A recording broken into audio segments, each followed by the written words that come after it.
Welcome, everyone. Today, we're going to dive deep, and I mean really deep. We're not just talking about history or science.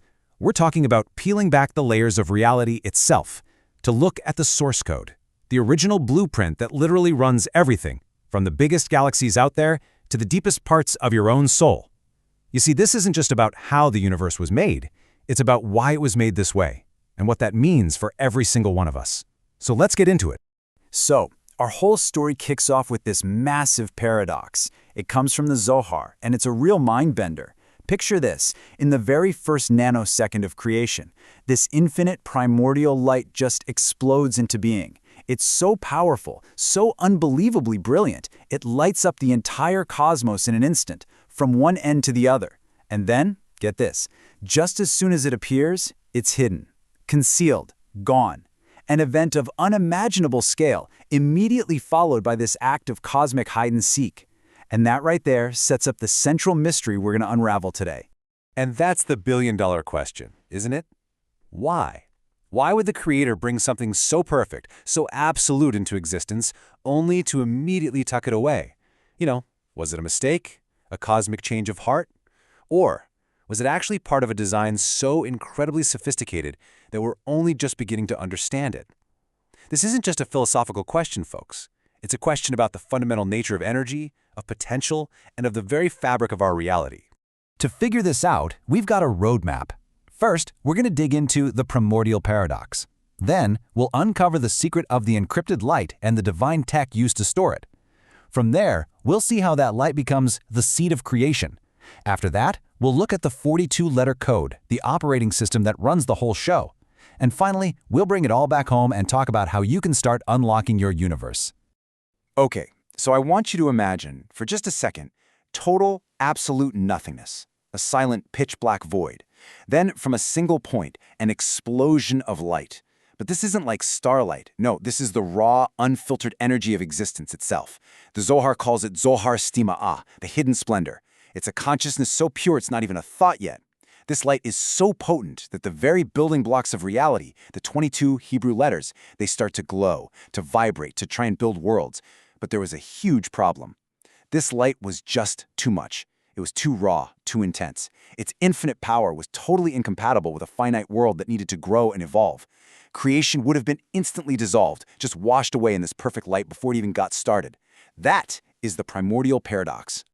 So what do? How do you solve a problem that big? You got an infinite power source and you're trying to run a finite system. You can't just plug it in. You'd blow every fuse in the cosmos. Well, the solution wasn't to turn down the light. It was to protect it. To build what you could almost call a divine firewall, a system to safely contain and manage all that energy. This is the secret of the encrypted light. And this concept has a name, the Or HaGanuz. It literally means the concealed light. Now here's the part that really changes everything. The Zohar is crystal clear on this. The light wasn't hidden as some kind of punishment. It was hidden, as the commentary explains, to protect it from misuse, to keep it from the wicked of the world. So this was an act of cosmic preservation. The light wasn't deleted, it was saved. It was put into a vault specifically for the righteous. It's like a cosmic trust fund, waiting for those who learn to align themselves with the universe's purpose.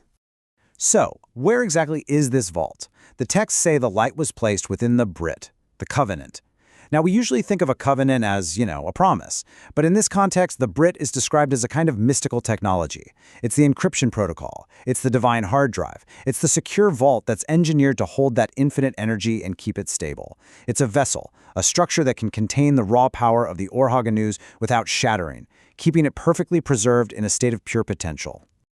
All right, so let's walk through this whole cosmic engineering process step by step. 1. An infinite raw light bursts forth. 2. Its intensity is off the charts, way too much for a fragile new creation to handle. So 3. The light is clothed, and that's a key word. It's like it's wrapped in layers of spiritual filters. Its voltage is stepped down, and then it's encrypted and stored safely inside the covenant, the Brit. And 4. This whole move serves two purposes. It protects the new universe from being overwhelmed by the light, and it protects the light for the righteous, holding it in trust until the time is right. Okay, so the infinite energy is now safe. It's stored in the encrypted vault of the covenant. Awesome. But how does it actually get out? How does it get from storage into our world to, do something. How does all that potential become actual reality? Well, this is where the next piece of this incredible machine comes into play: the transmission system, the divine data packet. And this packet is called the Zera, which means seed.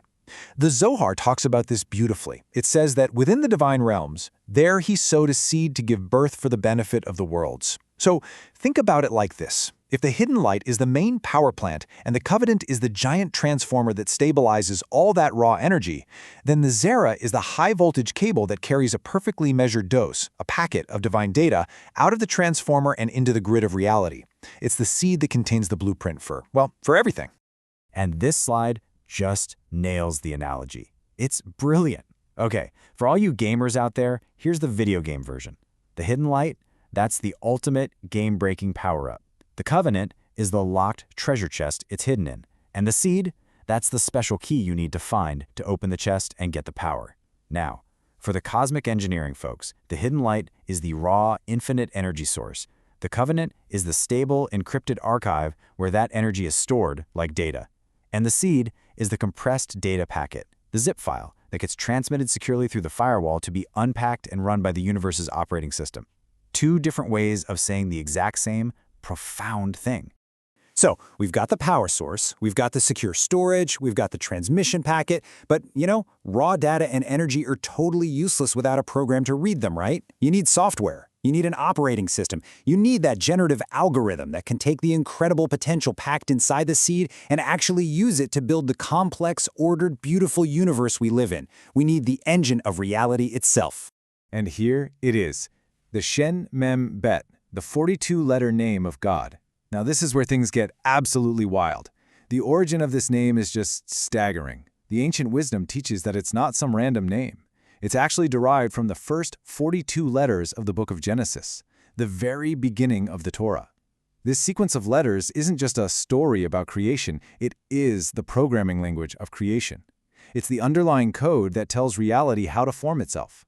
It takes the pure potential delivered by the Zera, by the seed, and it organizes it into the patterns we see as the laws of physics, the forms of life, the architecture of consciousness.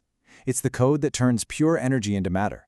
So, let's put the whole thing together. This is the assembly line of reality. You start with the covenant, the Brit, which holds the infinite encrypted energy of the Or HaGanuz. From that covenant, a seed, a Zera, is transmitted, a focused packet of pure creative potential. That packet is then received, unzipped, and executed by the 42-letter name, the Shem Mem Bet, which is the operating system.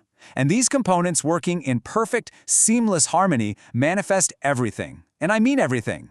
The same fundamental process that builds a galaxy is the one that builds a human soul. It is one unified, elegant, and absolutely magnificent system. Now, so far, we've been talking about some pretty cosmic, abstract stuff. But the ancient wisdom is emphatic about this. This blueprint isn't some old story about the past. No way. It is a living, breathing system that is running right here, right now. And the most incredible part of all of this? We have a part to play in it. So the question has to shift. It becomes, how do we get access to this blueprint? How do we unlock our little corner of the universe?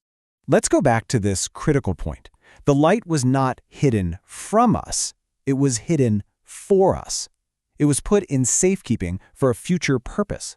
It's waiting, as the text says, for a time when the world will be perfected.